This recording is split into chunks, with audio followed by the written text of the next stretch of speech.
దగ్గర మాట్లాడి జీవో నుంచి పునరుద్ధరణగా చేయించిన గతంలో ఏ సంస్థలో కానీ ఏ వ్యవస్థలో లేని విధంగా రోజుకు ఒక ఉద్యోగి ఆర్టీసీ డిపార్ట్మెంట్ లో స్థాపించిన తర్వాతనే 6 రోజులు ఉద్యోగం చేసిన తర్వాత 7వ రోజు వీక్లీ 1985 వరకు దాదాపుగా సింగిల్ యూనియన్ ఈ రాష్ట్రంలో ఉన్నంత వరకు 25 సంవత్సరాలు పూర్తి చేసిన ఉద్యోగి కుటుంబంలో ఉద్యోగం వచ్చింది. సింగిల్ యూనియన్ గా ఉన్న సమస్యలను పరిష్కరించడంలో కీలక పాత్ర ఉందని చెప్పేసి సందర్భంగా చరిత్రను ఒకసారి మీకు తెలియజేస్తూ ఈ మహాసభ ఫిట్మెంట్ వచ్చిన తర్వాత సమాజంలో ప్రభుత్వ ఉద్యోగులతో సమానంగా జీతభత్యాలు వచ్చాయని చెప్పేసి ఇవాళ గర్వంగా చెప్పుకోవడం జరుగుతుంది. ఆర్టీసీ అని చెప్పేసి చాలా బాధాకరంగా ఉంది. ఆ రిక్వెస్ట్ని మన్నించి ఇవాళ ప్రభుత్వ ఆదేశాల మేరకు పెట్టడం వల్ల ఇవాళ మార్కెట్లో మహిళలంతా కూడా ఇంటిలో బయలుదేరి మార్కెట్కి వచ్చి మార్కెటింగ్ చేయడం వల్ల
శుభపరిణామం.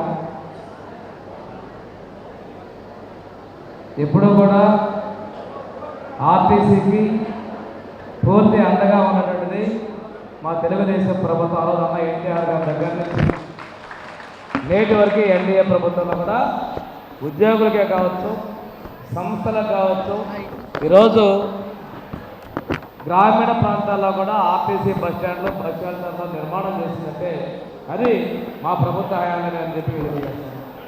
ఇంతేకాకుండా బస్ స్టాండ్లో కూడా ఈరోజు పూర్తి స్థాయి నిర్మాణాలు చేసి ప్రతి జిల్లాలో కూడా మంచి డివిజన్లో కూడా బస్ స్టాండ్ నిర్మాణాలు ఆ రోజు ఏంటంటే కొత్తగా అలాంటివి జరగదు.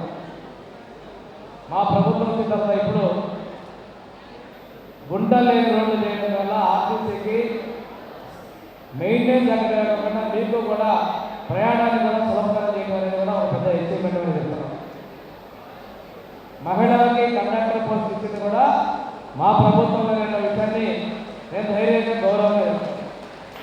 ఇప్పుడు కూడా మహిళలకి హెవీ లైసెన్స్ ఇచ్చి డ్రైవర్ పోస్ట్ కూడా ఇచ్చేదానికి మా ప్రభుత్వం సన్నలు సిద్ధం చేసిందని చెప్పి తెలియజేస్తుంది. దానికి కూడా ఎస్సీ కార్పొరేషన్ కూడా హెవీ లైసెన్స్ ఫ్రీగా ఇస్తున్నాం, ట్రైనింగ్ ఇస్తున్నాం, వాళ్ళని అబ్జర్వ్ చేస్తున్నామని చెప్పేసి మీరు అవకాశం ఇవ్వమని మీ ఎండీ గారు కూడా మా డిపార్ట్మెంట్కి లెటర్ రాయడం కూడా జరిగిందని చెప్పి తెలియజేస్తాం. మహిళలకి ఈరోజు చెప్తున్నాం ఫ్రీ సెక్షన్ ద్వారా మామూలుగా అయితే మా సంస్థ నష్టాలు అనేది అనేవాడు. మీ సంస్థ నష్టాలు లేకుండా మీ సంస్థ లాభాలు పెరిగి ఆక్యుపెన్సీ రేటు పెరిగింది అంటే ఇది మా ప్రభుత్వం ఇచ్చినటువంటి సూపర్ సిక్స్లో ఒక భాగం ఏంటంటే మీరు అందరూ కూడా అంగీకరించాల్సిన అవసరం ఉంది. మీరు డిపార్ట్మెంట్లో మీ ఒక్కరికి ఉద్యోగం తిరిగి ఉంటే ఈరోజు ప్రతి ఒక్క ఆడపడుచుకి ఆర్థిక అసమానత లేకుండా ఆడపడుతున్న అందరికీ కూడా అవకాశం కల్పించడం జరిగిందని తెలియజేస్తుంటూ ఈరోజు మీకు ఫ్రీ అంటున్నారు, కానీ మీరు ఎన్ని టికెట్స్ కట్టారో వాటన్నిటి అమౌంట్ ప్రభుత్వం మీ ఆర్టీసీకి చెల్లిస్తుందనే విషయాన్ని మీరు అందరూ కూడా గుర్తు తెచ్చుకోవాలి. అందుకోసమే జవాబుదారీతనం ఉండాలి. మీరు ఊరికి ఇస్తారు కదా, ఊరిని ఎక్కేసుకోండి, కార్డు అంటారు.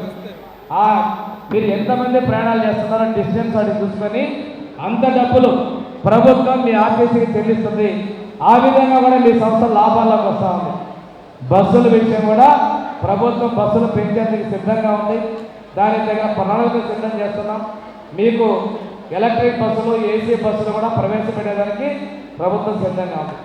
ప్రభుత్వం కూడా ఈ మధ్య ప్రైవేట్ బస్సులో కొన్ని సమస్యలు వస్తాయి కాబట్టి మేము ప్రత్యేకంగా ప్రభుత్వం కూడా కఠిన చర్యలు తీసుకోవడం, ప్రభుత్వ బస్సుని ఆర్టీసీ పొత్తుకిచ్చేది కూడా ఎప్పుడు మేము ప్రాధాన్యస్తాము.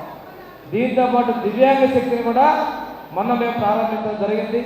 దివ్యాంగులకు కూడా ఉచిత బస్సు ప్రయాణం కల్పించడం జరిగింది. సిబ్బంది అన్నారు, ఒక్కసారిగా ఒకప్పుడు బస్సులో నిలబడి ప్రయాణాలు చేసేది పాత 20 సంవత్సరాల్లో. ఈరోజు మరీ అలాంటి పరిస్థితి ఆర్టీసీలో చూస్తున్నారు. మధ్యకాలంలో వచ్చినటువంటి వాళ్ళకి ఆ పరిమాణం తగ్గింది, ఒత్తిడి తగ్గింది. సడన్గా ఆక్యుపెన్సీ జరిగిన వల్ల కొంత ఒత్తిడి మరిగినటువంటి వాస్తవం. వీటన్నింటినీ పెంచే విధంగా ప్రభుత్వం చేస్తా ఉంది. కంపల్సరీ అపాయింట్మెంట్, ఇంతకుముందు ఆర్టీసీలో చనిపోయిన వాళ్ళకి ఉద్యోగాలు ఇవ్వాలంటే చాలా కారణం అయితే ఇప్పుడు జిల్లా కలెక్టర్ ద్వారా మనం కంపల్సరీ అపాయింట్మెంట్స్ రెగ్యులర్గా ఇస్తున్నాం.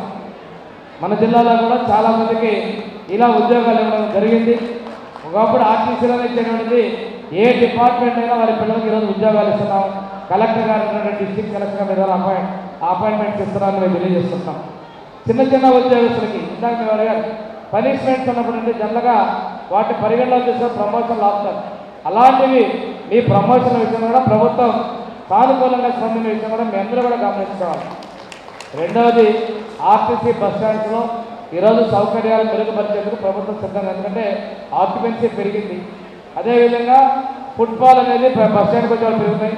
టాయిలెట్సే కాదు, క్యాంటీన్సే కాదు, ఇలాంటి సౌకర్యాలు పెంచడంతో పాటు ఉద్యోగుల వెల్ఫేర్ కూడా మా ప్రభుత్వం కట్టుబడి ఉందని చెప్పి నేను తెలియజేస్తున్నాం.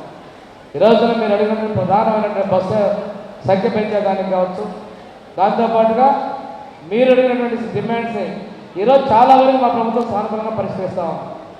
తప్పనిసరిగా ఈ సంస్థని ఆ రోజు వైఫల్యం చేసినందుకు కూడా తెలుగుదేశం పార్టీ అనే విషయాన్ని గుర్తు చేసుకుంటూ, సంస్థని లాభాల్లో కూడా ఈరోజు మేము తీసుకొచ్చిన విషయాన్ని మీకు ఒక్కసారి తెలియజేసుకుంటూ, ఉద్యోగుల పట్ల మా ప్రభుత్వం చిత్తశుద్ధాం. ఈరోజు రాష్ట్రంలో ఎన్నో ఇబ్బందులు ఉన్నప్పటికీ కూడాను ఈరోజు మీరు నిందా చెప్పారు, స్త్రీ శక్తిని మేము సక్రమంగా చేస్తున్నాం. స్త్రీ శక్తినే కాదు, దివ్యాంగ శక్తిని కూడా మీరు చేస్తూ ఉన్నారు. మన బాధ్యత. ఈ విద్యుత్ నిర్వహణలో మీకు ఎలాంటి ఇబ్బందులు ఉన్నప్పుడు కూడా ప్రభుత్వం అండగా ఉంటుంది. మా మినిస్టర్ రాంప్రసాద్ రెడ్డి గారు అయితే మీరు కొన్ని ప్రస్తావించిన అంశాలని, బస్సుల విషయాన్ని కూడా ప్రభుత్వం దృష్టికి తీసుకురావడం కూడా జరిగింది. మీ రాంప్రసాద్ రెడ్డి గారు మీ ఇష్యూస్ని ప్రభుత్వం దృష్టికి తీసుకురావడం జరిగింది. ప్రభుత్వం కూడా కొన్ని సమస్యల మీద సానుకూలంగా స్పందించేటువంటి ఆలోచనలో ఉందని చెప్పి మీకు తెలియజేసుకుంటూ,